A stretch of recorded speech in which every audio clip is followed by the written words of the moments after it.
Yes, hello everyone, welcome to the global world academy. So आज हम लोग यहाँ पर कंप्लीट करने जा रहे हैं फीमेल सुपरवाइज़र को कुछ प्रीवियस ईयर पेपर के क्वेश्चंस के साथ कुछ फैक्ट के बारे में आज के सेशन में हम लोग यहाँ पर डिस्कस करने वाले हैं। ओके, सो यदि आप चैनल पर न्यू हैं, सब्सक्राइब ज़रूर से कर लीजिएगा ताकि रेगुलर बेसिस पर आपको वीडियोज़ के नोटिफिकेशंस मिलते रहें।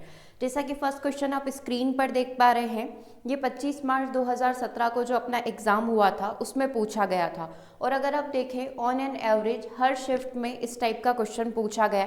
तो सबसे पहले आप क्वेश्चन देख लीजिए, उसके बाद जो है हम लोग इससे रिलेटेड जितने भी फैक्ट हैं है ना उनके बारे में डिस्कस करने वाले हैं। सो सबसे पहला क्वेश्चन है, संतुलित आहार में कार्बोहाइड्रेट से प्राप्त कुल कैलोरी का जो परसेंटेज है वो किसके बीच में होना चाहिए। ठीक है, और अगर मैं यहाँ पर बात करूँ कि ICDS के थ्रू जो हमको डेटा यहाँ पर प्रोवाइड किया गया है वो हर एक व्यक्ति के लिए अलग अलग होता है। छोटे बच्चों के लिए कार्बोहाइड्रेट का प्रतिशत अलग है ना, उसका परसेंटेज कम्प्लीटली डिफरेंट रहेगा, या टोटल ओवरऑल जो कैलोरीज होती है उसका परसेंटेज डिफरेंट रहेगा। फिर लैक्टेटिंग मदर हो गई, प्रेग्नेंट वुमन हो गई, किशोरी हो गई, ठीक है, सबके लिए अलग अलग रहता है। तो हमें क्या करना होता है, ऑन एन एवरेज एक सही आंसर ढूंढना होता है। क्योंकि देखो ऑप्शंस में आपको जो परसेंटेज दे रखे हैं 40 से 50, 60 से 70, 80 से 90 या 90 to 100 यहाँ पर दे रखा है।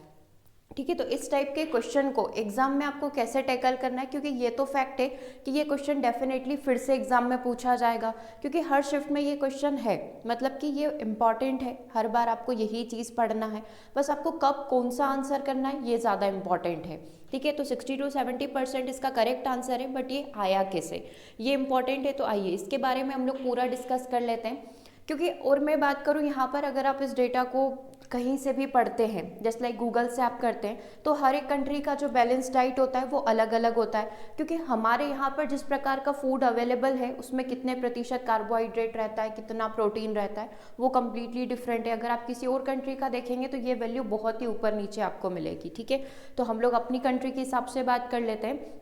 A balanced diet is one which provide all the nutrient in required amount in proper proportion। मतलब संतुलित आहार वह होता है जो सभी पोषक तत्वों को आवश्यक मात्रा और उचित अनुपात में प्रदान करे। मतलब ऐसा नहीं है कि हमें सिर्फ कार्बोहाइड्रेट ही चाहिए, हमें 4 चीज़ें चाहिए होती है। ठीक है, अब इन 4 चीज़ों में आपका कौन कौन आ जाएगा। एक तो अपन बोल ही रहे कार्बोहाइड्रेट, जिसका भी क्वेश्चन पूछा गया था। ठीक है, एक अपना कार्ब्स हो जाएगा, दूसरा हमारा प्रोटीन यहाँ पर हो जाएगा, तीसरा विटामिन यहाँ पर हो जाएगा। ठीक है, और फोर्थ क्या हो जाता है, फैट, वसा यहाँ पर हो जाएगा। तो ये 4 चीज़ें इंपॉर्टेंट होती है, इसी से हम लोग बोल सकते हैं पूरे शरीर का यहाँ पर निर्माण होता है। ठीक है, तो आगे देख लेते हैं। इसमें पोषक तत्वों की आवश्यकता को पूरा करने के लिए आवश्यक खाद्य पदार्थों की मात्रा उम्र, लिंग, शारीरिक स्थिति और शारीरिक गतिविधि के साथ बदलती रहती है। देखो उम्र के हिसाब से अलग अलग होगा, छोटे बड़े के लिए अलग, लिंग के हिसाब से पुरुष महिलाओं के लिए अलग होगा, शारीरिक स्थिति मतलब कि आप ये बोल सकते हैं कि व्यक्ति कैसा है, मतलब हाइट के अकॉर्डिंग वेट और उसके अकॉर्डिंग पूरा यहाँ पर बनता है चार्ट। और शारीरिक गतिविधि मतलब कि आपका दिन भर सिटिंग वाला जॉब है, आप कोई स्पोर्ट पर्सन है जिसमें दिन भर आपकी फिजिकल एक्टिविटी रहती है, या फिर आप मॉडरेट लेवल के हैं जस्ट लाइक एक नॉर्मल जिंदगी वाले।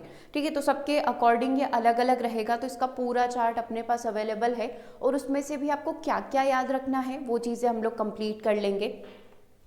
अब स्टार्ट हो जाता है जो क्वेश्चन आपसे पूछा गया था एग्जाम में। अब यहाँ से 1 बाय 1 करके सारे फैक्ट स्टार्ट हो जाएंगे। अगर मैं यहाँ पर बात करूँ, कुल कैलोरीज का 50 to 60% किससे प्राप्त होता है, कार्बोहाइड्रेट से प्राप्त होता है। ठीक है, अभी ऑप्शन में अगर अपन देखें तो अपन को ऑप्शन में कुछ और ही आंसर मिला था, तो अपन सबसे पहले एक आइडियल वैल्यू देख लेते हैं, फिर उसके बाद अप्रोक्स वैल्यू देख लेंगे। मतलब पूरे भोजन का आधा कहाँ से मिलना चाहिए आपको, 100% का आप समझ लो कि 50% जो है अपन को कार्बोहाइड्रेट से मिल जाना चाहिए, 50 to 60%। ठीक है, ये चीज़ हो गई। अब इसी का 10 से 15%, कहीं कहीं आपको 10 से 20% भी मिलेगा। ठीक है, तो लगभग 10 से 15% हमको कहाँ से प्राप्त होना चाहिए, 10 से 15% हमको प्राप्त हो जाना चाहिए यहाँ पर प्रोटीन से। ठीक है, तो 2 चीज़ें अपनी कंप्लीट हो गई। उसके बाद यदि बात करें कि 20 से 30% दृश्यमान और अदृश्य मतलब बहुत विजिबल एंड इनविजिबल फैट से यहाँ पर प्राप्त होना चाहिए। तो 3 चीज़ों का परसेंटेज हमें यहाँ पर ध्यान रखना होता है। तो वो कौन कौन सी 3 चीज़ें यहाँ पर हो गई, सबसे पहले कार्बोहाइड्रेट यहाँ पर हो गया, कितना हो गया, 50 to 60% यहाँ पर हो गया। ठीक है, मतलब आधा अपन यहाँ पर कंसीडर कर रहे हैं। तो कार्ब्स को क्या बोलेंगे कि 50 to 60% जो है अपना कार्बोहाइड्रेट यहाँ पर हो जाना चाहिए। ठीक है, अगर कोई प्रोटीन का पूछ ले तो आप क्या बोलोगे, 10 से 15%। अभी अपन इसके क्वेश्चंस भी करेंगे। ठीक है।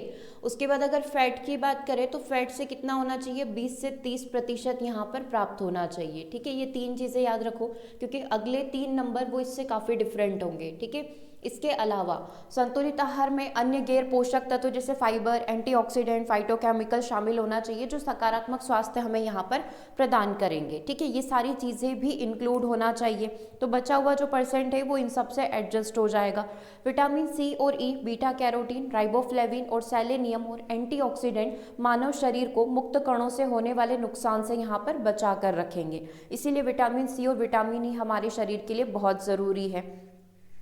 पॉलीफेनॉल, फ्लोवेन आदि और अन्य फाइटोकेमिकल्स भी ऑक्सीडेंट क्षति से सुरक्षा हमें यहाँ पर प्रदान करेंगे, है ना। जैसे अपन को पता है कि शरीर में कई सारी एक्टिविटीज़ यहाँ पर हो रही है, कोशिका का टूटना, उनकी मरम्मत होना, नई कोशिकाओं का बनना, टिश्यूज़ बनना, है ना। तो ये शरीर में होने वाली गतिविधियों को पूरा मेंटेन करने के लिए हमें हर प्रकार के भोज्य पदार्थ की यहाँ पर आवश्यकता पड़ेगी। ठीक है, तो एंटीऑक्सीडेंट यहाँ पर रहेंगे, हल्दी, अदरक, लहसुन, जीरा और लौंग जैसे मसाले भी एंटीऑक्सीडेंट से भरपूर यहाँ पर पाए जाते हैं। तो हर प्रकार का भोजन हमें यहाँ पर लेना होगा।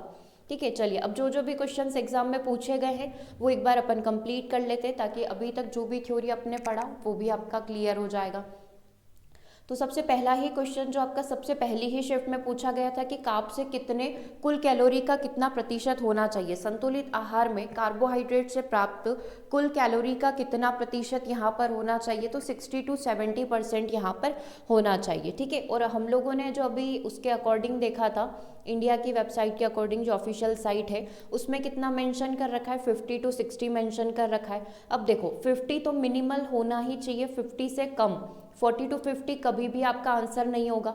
90 to 100 और 80 to 90 कभी भी आपका आंसर नहीं होगा। मतलब जो रेंज जाएगी वो किसके बीच में जाएगी, 50 से 70 के बीच में। अब ये 50 से 60 हो सकता है, 60 से 70 हो सकता है, इससे ज़्यादा कम नहीं होगा और इससे 50 से कम भी कभी नहीं होगा। ठीक है, तो अब आपको दो आंसर करने पड़ेंगे। अगर ऑप्शन में 50 to 60 मिल रहा है तो वो आप करेंगे, 60 to 70 मिल रहा है तो वो आप करेंगे। ठीक है, इसके अलावा ये दोनों ऑप्शन कभी भी आपके साथ में नहीं आएंगे, नहीं तो एग्जामिनर को दोनों ही आंसर करेक्ट कंसीडर यहाँ पर करने पड़ेंगे। ठीक है, तो अब समझ में आया, जब भी इस टाइप से परसेंटेज वाले क्वेश्चन आए तो आपका आंसर या तो 60 to 70 हो जाएगा या फिर 50 to 60% हो जाएगा। ये इसकी लिमिट हो गई 50 to 70%। ठीक है, तो कार्बोहाइड्रेट का क्लियर हो गया, अब कभी डाउट नहीं होगा। नेक्स्ट क्वेश्चन नंबर, चलिए सेम अपन प्रोटीन के लिए भी पढ़ लेते हैं। संतुलित आहार में प्रोटीन का कुल प्रतिशत जो है हमेशा ध्यान रखना ये रहता है 10 से 20 के बीच में, ना इससे कम ना इससे ज़्यादा। तो 10, 15 और 20 जो अभी ऑफिशियल साइट पर मेंशन किया गया था वो कितना था कि जो प्रतिशत होना चाहिए वो 10 से 15% यहाँ पर होना चाहिए। बैलेंस डाइट को लेकर एक पूरा हमारे पास 163 पेज का जो है PDF अवेलेबल है, जो ऑफिशियल साइट है वहाँ से लिया गया है। हालांकि वो पूरा इंग्लिश में है, तो अगर आप इंग्लिश में देखते हैं तो टेलीग्राम पर उसे शेयर कर दिया जाएगा। वहाँ से जाकर आप सारी चीज़ें जो जितने भी फुल फॉर्म पूछे गए हैं RDA के, THR के, वो सारे उसके अंदर मेंशन किए गए। मतलब सिंपल सी लैंग्वेज में बोलूँ तो आपका जो पेपर बना हुआ है वो पूरा का पूरा उस 163 पेज की PDF से बना हुआ है। हम लोग जल्दी उसको पूरा हिंदी में अपने नोट्स में लेकर आ रहे हैं, तो आपकी सारी चीज़ें वहाँ से भी कवर हो जाएगी। ठीक है, तो चलिए वापस से क्वेश्चन पर आ जाते हैं। प्रोटीन का जो प्रतिशत है वो कितना होना चाहिए, 10 से 20 में। तो 10 से 20 के बीच में क्या आ जाएगा अपना, 10 से 15% आ गया है, तो आंसर क्या हो जाएगा आपका, ऑप्शन नंबर 1 हो जाएगा। ठीक है, तो प्रोटीन के लिए क्लियर हो गया, 10 से 20 ही हमेशा आंसर होगा। अगला देखिएगा नेक्स्ट क्वेश्चन, संतुलित आहार में वसा से प्राप्त कुल कैलोरीज का कितना प्रतिशत होना चाहिए, तो 20 से 30 के बीच में होना चाहिए, ना इससे कम ना इससे ज़्यादा।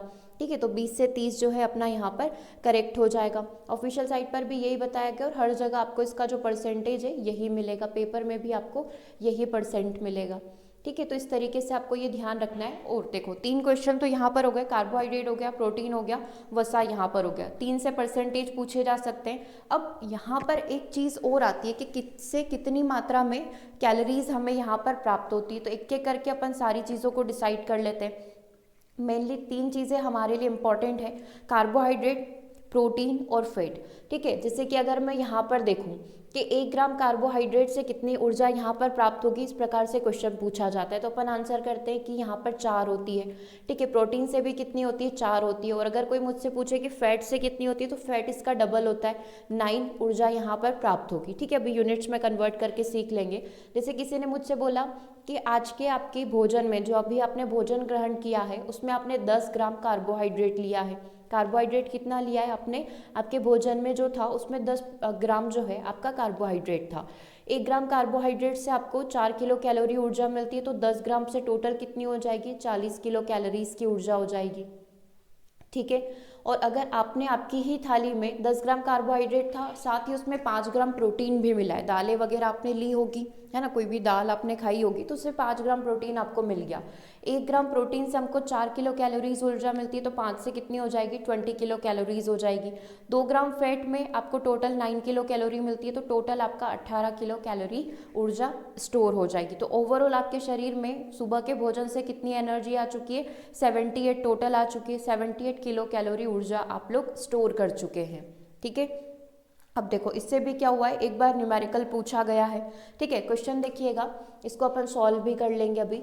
संतुलित आहार में चीज़ों का होना चाहिए, जैसे कि एक आइडियल कंडीशन होती है कि जो भी भोजन आप ग्रहण कर रहे हैं उसमें आपका 12% प्रोटीन होना चाहिए, 25% वेट होना चाहिए और 63% कार्बोहाइड्रेट होना चाहिए, है ना, ये ऐसा माना जाता है। ठीक है, क्वेश्चन में दिया हुआ है, यदि किसी बच्चे को प्रतिदिन अपने भोजन में 2600 कैलोरी की आवश्यकता पड़ती है, ये वो बच्चा है कि जिसकी BMI इंडेक्स के अकॉर्डिंग उसका जो टोटल ओवरऑल कैलोरीज होनी चाहिए वो 2600 यहाँ पर होनी चाहिए, तो उसके दैनिक जीवन में प्रत्येक की कैलोरी मात्रा निकालिए कि उसने कितने ग्राम प्रोटीन लिया है, उसने कितना वसा लिया है और उसने कितना कार्बोहाइड्रेट लिया है। ठीक है, तो 2600 का 12% आपका प्रोटीन हो जाएगा, 2600 का 25% आपका फैट हो जाएगा और 63% कार्ब्स हो जाएंगे। ठीक है, तो अपन स्टार्ट कर लेते हैं यहाँ से।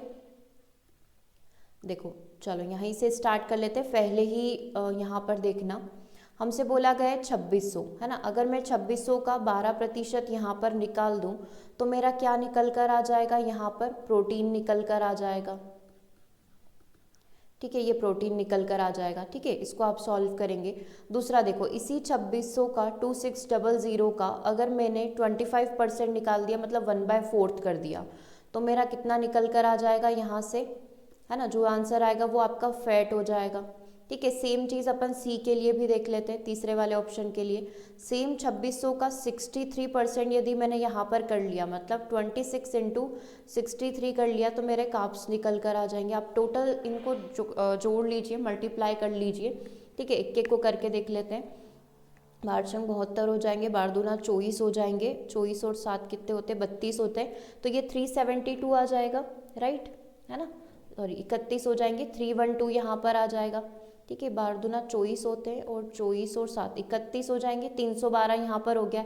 ठीक है, तो ये 312 अपने इसके लिए आ गई, प्रोटीन के लिए। ठीक है, उसके बाद अगर अपन यहाँ पर बात करें, इसमें 25 का मल्टीप्लाई करना है, 25 छंग 150 हो जाएगा, 25 दूना 50 हो जाएगा, 5 और 5 10, और ये कितना हो जाएगा, देखना है यहाँ पर कितना आ रहा है, 2 4 6 यहाँ पर हो जाएगा, 600 अपना ये हो जाएगा फैट। अब बचा हुआ है कार्ब्स है, तो 26 में 63 का मल्टीप्लाई करना है, कितना आ जाएगा, 26 की 78 यहाँ पर हो जाएंगे, 7 अस्सी लग जाएंगे, तो ये हो जाएगा आपका 163। ठीक है, 1638। तो टोटल अगर अपन देखें तो प्रोटीन कितना हो गया, 312 हो गया, 600 हो गया और 1638 यहाँ पर हो गया। तो इंडिविजुअल क्या करा अपन ने, तीनों की वैल्यू यहाँ पर निकाल ली। ठीक है, तो ये संतुलित आहार में तीनों का जो है मात्रा होगी। परसेंटेज बोला था, परसेंटेज में टोटल आप सम कर लो, वापस से कितना आ जाएगा, 2600 आ जाएगा। ठीक है, तो इस तरीके से जो है एक व्यक्ति का आप इंडिविजुअल परसेंटेज भी निकाल सकते हैं और ओवरऑल सम भी निकाल सकते हैं। अब एक और चीज़ इसके अंदर इंपॉर्टेंट है, ये तो अभी अपन ने क्वेश्चन कर लिए कि यहाँ पर किस एज के व्यक्ति को ऑन एन एवरेज कितनी मात्रा में कैलोरीज की ज़रूरत पड़ती है। ठीक है, ये किलो में नहीं है, नॉर्मल कैलोरीज में इसको कन्वर्ट करा हुआ है। तो अगर अपन देखें कि अगर 2 से 3 साल का बच्चा है, मेल और फीमेल कोई भी हो, है ना, अगर वो बिल्कुल एक्टिव नहीं है ना, ज़्यादा ऐसा एक्टिविटी वाला कोई काम नहीं है, तो 1000 कैलोरीज की ज़रूरत पड़ेगी।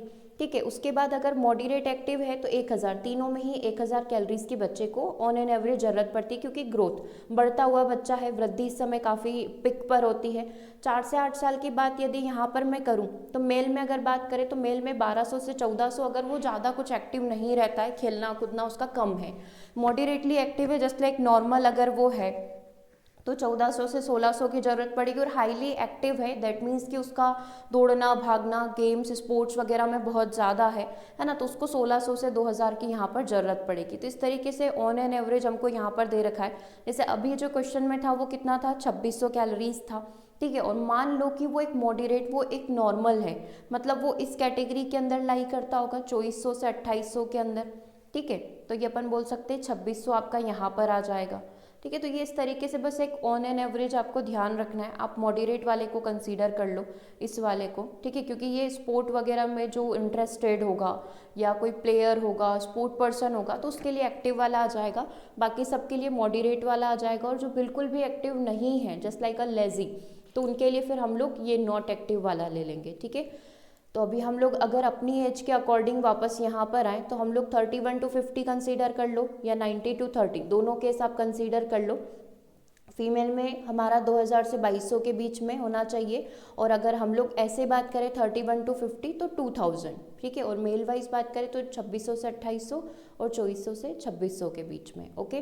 तो ये इस तरीके से जो है आपसे अलग अलग तरीके से घुमा फिरा कर क्वेश्चंस यहाँ पर पूछे जा सकते हैं, ठीक है। तो एक बार ये सारे परसेंटेज जो है आप लिख लेना, क्योंकि जब भी आप क्वेश्चंस देखते हो तो ये चीज़ें हमेशा कंफ्यूज करती है कि परसेंटेज में हमेशा 10% ऊपर नीचे ये चलता है, ओके। तो इन चीज़ों को आप नोट कर लेना कहीं एक जगह सेफ, जहाँ पर आपने शॉर्ट नोट्स बना रखे हैं, है ना, उनमें आप इन चीज़ों को लिखना, ठीक है। तीनों के परसेंटेज आपको लिखने और एक एवरेज वैल्यू आप लिख के रख लो, ठीक है।